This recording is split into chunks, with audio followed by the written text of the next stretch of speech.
Welcome to our weekly reflection on this first kind of week of Lent near the ending of February. So welcome to our reflection. So I'm going to explain to you about some of the stained glass windows in our church. Now the main windows that we have here at the front of the church or the back of the church, on either side of the beautiful corpus of Jesus, which actually is the risen Lord with the crown of thorns. These are the most important windows we have. Now, all the windows that we have in our church talk about the theme of covenant with God and with human beings throughout the church. And this one is a more general one, but the most important one, my friends. So this one actually has all the colors of the rainbow, all the colors of life, death, and resurrection. But what's really important is that the yellow and gold ones that are coming, there's actually 6 of them that go out into the church, into the wall and outside on either side, but they actually go also into the stained glass windows on the side of the church, because that actually symbolizes the resurrection of God through Jesus Christ, and through Jesus and the resurrection, and it goes to the whole world in those windows. Now, the white ribbon there talks about God's divine mercy of love always was unconditional for us, and God's love always offered to us by our God in heaven. So now the white one talks about his mercy, also symbolizes, as you see it swaying down to the bottom of the window, symbolizes the giving up of the linen wrappings in the tomb and setting that in the resurrection. So that's why it's white, and they're very beautiful. So all the colors are very important. Now at the top of the window, very important 2 things. It talks about, and actually there, it has 2 beautiful symbols. One is the green and gold palms, and also there's actually 2 circles, or 2 round circles that are at the top, and they symbolize the joy of getting into heaven. So the palm of gladness and the circle of unity and perfection. So that's what they mean on the beautiful windows that we have here. So, and I'm hoping that sometime I can give this tour actually, when we can do it more when we can be together in the church. So that's will be coming up at another time. Now, as we now see the first window at the south side of the church, it's a very beautiful one, because all the windows talk about our salvation history with God and God's covenant with us. And they're very beautiful because they talk about our corporate community life with Jesus Christ, who is not seen in the first few windows, but they're very important because they talk about the covenant between God and ourselves. So in this first window, the beautiful rays are very colorful on the first window.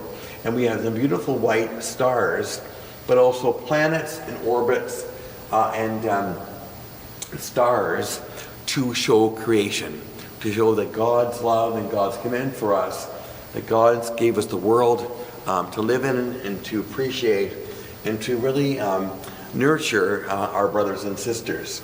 And the colors are also very important as well too, because the red and yellow that are above the star actually talk about a very important thing about light and the passion of creation. So the light is all the white, but the red is about God's creation and passion. So he was so spirited. So the spirit is red and God's passion is red. So that's why red is used in this stained glass window.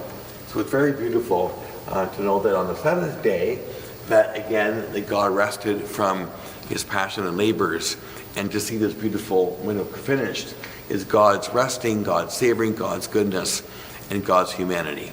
So that's the first window, and it's very beautiful because the Hebrew word for 7, so he created in 6 days and rested on the 7th day, was the word 7 means to swear a covenant oath. So 7 sacraments, 7 is very important in the Bible. That 7 means that God swears an oath to us in God's covenant through Moses, through Abraham, through the prophets, through Jesus, and through the apostles. We are all part of the covenant.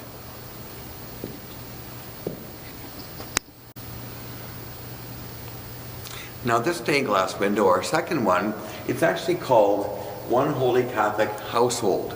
Now the first one was called One Holy Catholic Marriage, because again, a marriage, a covenant between God and ourselves. Now this is called household because it actually talks about the house of Noah. And Noah, of course, was descendant of Adam and Eve, and because they broke God's covenant, we see God taking pity on them and saying, I will grant you the covenant again if you follow my ways. So actually in this window, we have the beautiful blue and green, and there's blue at the bottom and the top because it actually symbolizes the waters and the flood, and then the tree of God's goodness, and then the light blue again is the flood. And but what's really important in this window is very beautiful. Right above the flood, there is the rainbow, and the rainbow is always a symbol of God's covenant. And that symbol of rainbow, all the colors, meaning that each person in the world is part of God's covenant, not just chosen people, but all people are part of God's covenant. Really, since we know what Jesus Christ would say, that not in the Old Testament it wasn't that way, but in the New Testament we know that all people are one nation under God the Father and God the Creator. So the colors are very beautiful on this. And again, the promise of the rainbow means is that if we sin, that God will always give us through the divine mercies that we saw in the most prominent ones. The rays is that God's mercy is always given to us. We are called to repent and renew, but we are asked to always be open to the covenant and open to God's graces. So we all sin, we all make mistakes, but we're always all called back to the covenant. And that's why we're part of God's household. And that's why it's called One Holy Catholic Household window. And this is the last window I'm going to share with you in this reflection. Now, in this window, it's called One Holy Catholic Tribe. Now, why that is because, again, Noah and his descendants, they struggled with the covenant. And then we see in their line that we see Abraham and Sarah went from one place to another place, and they traveled very, very far when God called them to do. But God said, as much as there are stars in the sky, your descendants will be blessed by God's graces. So this one talks about the beautiful burning fire. Now, it symbolizes back to Moses and Moses' grace about the burning bush. And the burning bush is so important because the burning bush is something that God lived in the burningness of the fire of the Spirit. And here we see the flames of the sacrifice of Isaac.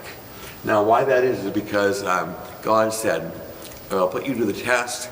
Will your only begotten son for the next generation, will you kill him for me? And he was testing Abraham. So we know in the story that before Isaac is killed, Abraham, and through the God, stops it, and they find a ram, and they kill that ram instead. But what's really important is that Abraham, through Noah, is trying to be open to the covenant of God's love. So, the red of the flame, and also the burgundy, which also comes down at the top of the window, is symbolizing and represents the blood of circumcision, which was done at that time, starting because there are even children being circumcised today, and it represents God's that force of being circumcised, is saying, you and God, I and God are together. That God says, I will be your God and you'll be my people. That's why the burgundy is so important. So for all those who are circumcised, they're recognized as members of God's covenant family. Now, some weren't circumcised, but we believe in the New Testament that all of us are God, part of the covenant, as I mentioned in the last window that we saw. So Abraham had great trust in God's mercy, and so he's called our father in faith. So Abraham and Sarah, both are very important to us as models of faith. They tried to trust. It was hard for them, but they trusted in God, and God did bless them. So I've mentioned these 4 beautiful windows so far that we have in our church.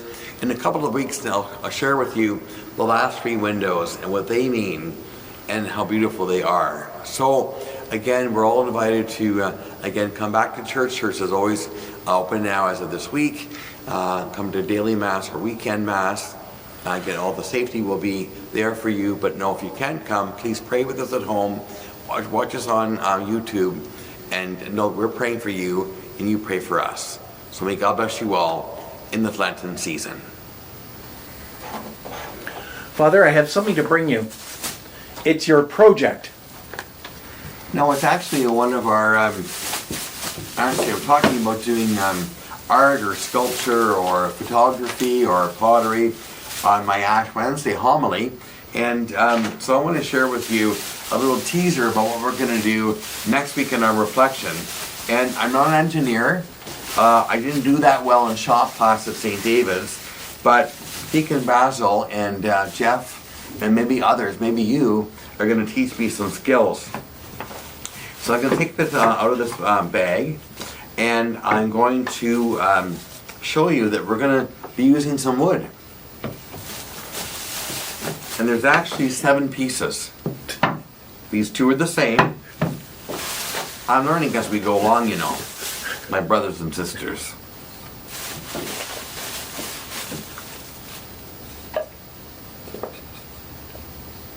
See, I'm still learning.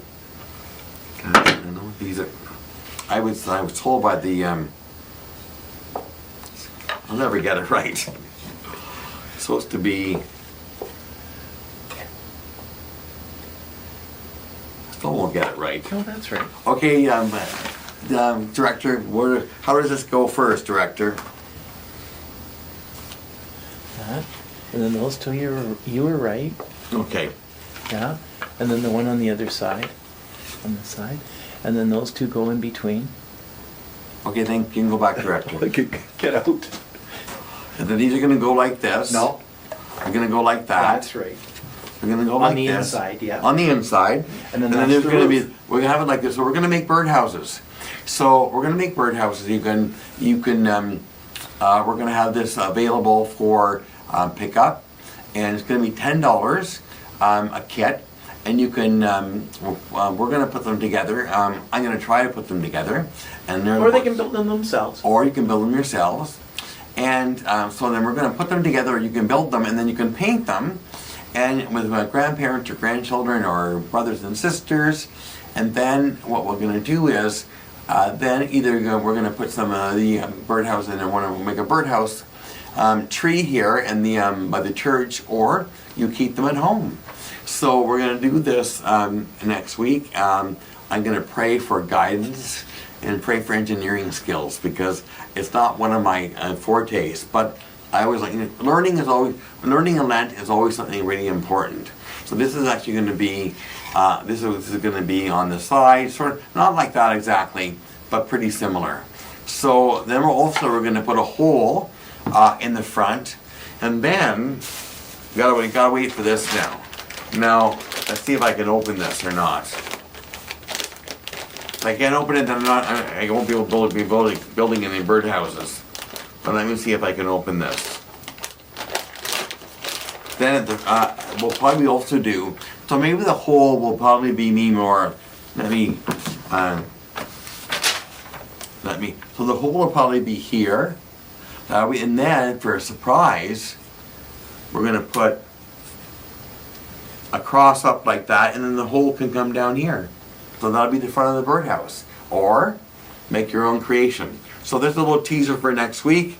I'll be going to shop class lessons this week, and hope I get a grade so I can do the birdhouses. If not, Deacon Basil, who's an engineer, will have to do it for me or with me. So should be fun.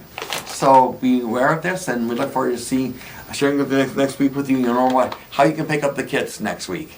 Thank you. Look forward to seeing you.